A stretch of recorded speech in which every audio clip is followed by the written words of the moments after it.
Roles, organitzat per al districte de 9 barris i gestionat per l'entitat Dona Cançó, a la que avui represento amb molt d'orgull, neix l'any 2018 com una bocanada, una iniciativa d'aire fresc que propicia el trencament de rols i estereotips en el món del flamenc, en especial a la dona, fomentant la inclusió i posant una mirada en general sobre aquest art.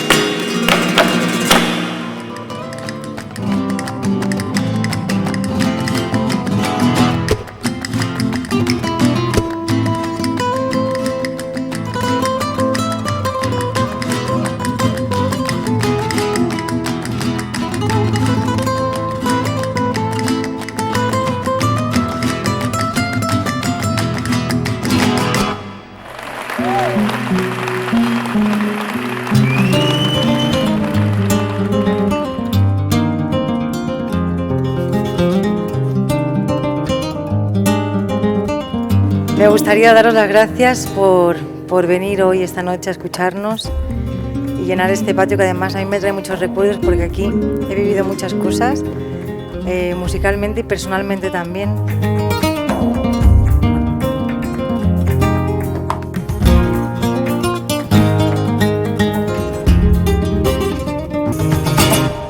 Todos los jueves del año a las 11 de la mañana, frente a la Plaza de Mayo,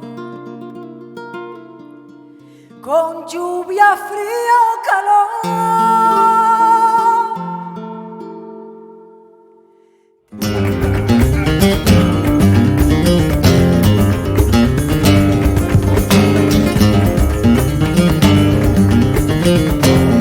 elegimos este nombre porque la amapola es una flor que nos representa, al igual que su color, ¿no? Que es el color de la vida, de la pasión, el color primigenio. Y la amapola es una flor que o vive libre o muere. Y así somos nosotras, guerreras y libres. agua de mar, cosa de caí, que ese capote que tiene hita.